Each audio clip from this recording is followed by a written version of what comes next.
No one said that the path is going to be easy. And it's not. We know life is rough, and we know there will be pain, and whether that pain is at the hands of an enemy or at the hands of nature or time or disease, there will be pain.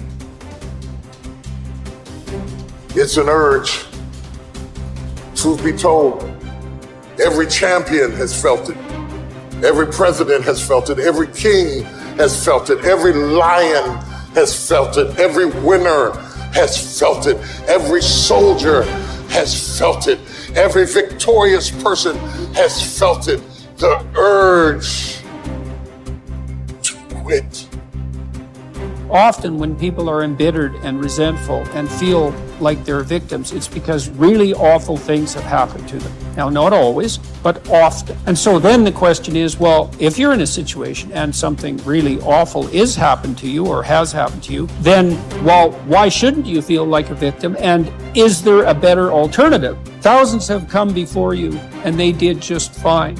So quit your complaining. And it's not because you have nothing to complain about. That's not the case. It's that that's not the right approach. The fact is, and this is such an optimistic fact, as well as a judgment in some sense, the fact is that if someone else can do it, so can you. And that's something, right? If you're reading about the great heroes in history, people who are in these terrible situations, and you see someone rise to the occasion, and then you can say, well, that was a person who did that, and I'm a person, and so maybe I have that capacity too, even though I don't know how to approach it. Don't allow that inner doubt in you to tell you why you're not good enough. You ignore that inner voice and all of the external voices. Don't judge the possibilities for what you can do based upon the circumstances, because the circumstances won't determine who you are. Doesn't matter how many mistakes you've made. Doesn't matter how much money you've lost. In fact, I see it only as an investment. What you learn from life. You don't stop when you're tired. You stop when you're done. You stop when you complete it, when you execute it. This way you start separating the successful from the unsuccessful. Just because it says trial on the package, or tribulation on the package, or pain on the package, it don't mean it ain't a blessing inside, and most of you turn around when you see pain. But those of us who had a right perspective, we approach it when it say pain. When we see trial, tribulation, we don't give up or give in. We know the blessing is on the inside. We don't give up. We don't surrender. We don't quit. We see differently. Our perspective is different. And because our perspective is different, our outcomes are different. Our rewards are different.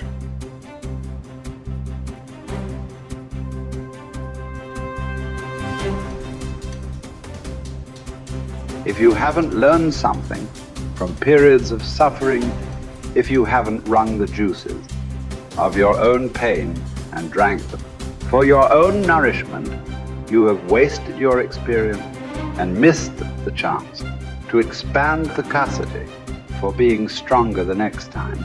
That these seasons arrive at your door. My mental outcomes were a consequence of my habits. And my habits were a consequence of my choices. It is true that character is to some extent innate. Our genetic makeup imbues in us certain proclivities. But it is as true that character is mostly a consequence of choices. We all make them, and we should make them deliberately with the knowledge that these choices are part of our responsibility toward a purpose other than our own selfish aim. That responsibility is to your family, friends, community, and country. You have purpose in this life. God has you here for a reason. You may not know it, but He does. Your job is to find it. No one else can. You need to understand that your purpose may be great in the eyes of the world, or it may be commonplace and seemingly small. Your purpose might be your family, your children. Your purpose might be tutoring a child and changing their life. Your purpose might be the business you started. Your purpose might be cleaning up your block. Your purpose might be in the help you give others. Your purpose might be in the example you set. Only you and God know. Only you and God need to know. Search until you find it. And until then, Act as if you have it because you're wasting time otherwise.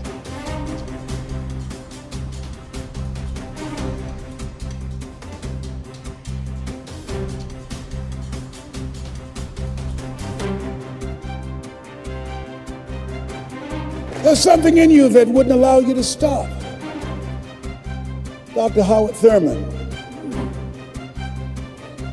he said there's something in each and every one of you that waits and listens to the voice of the genuine in yourself. It will be perhaps the only guide you will ever have. And if you cannot hear it, all of your life, your days will be spent on the ends of strings that somebody else pulls.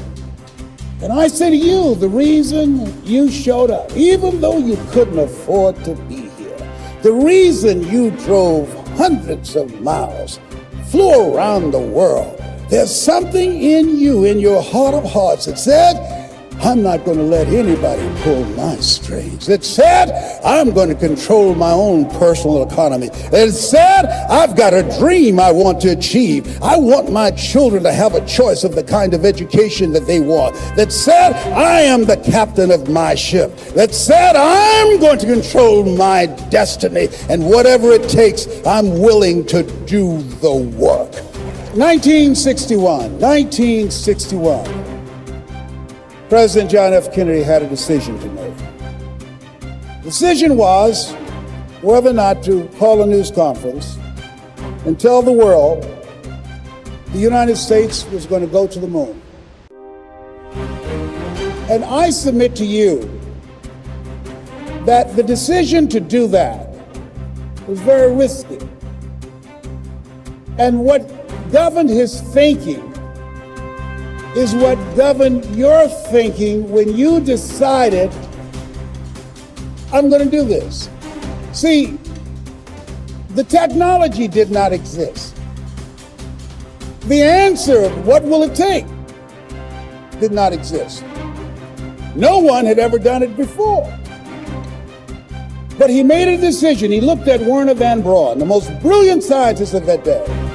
And he said, Werner, what will it take for us to go to the moon? And he spoke 5 words. And those 5 words, I think, is what governs most entrepreneurs. Those 5 words, I think, is what give people like you the courage to pursue their dreams. Those 5 words is what I think people who are pioneers, people who are breaking new ground, make decisions on. He said, what will it take for us to go to the moon?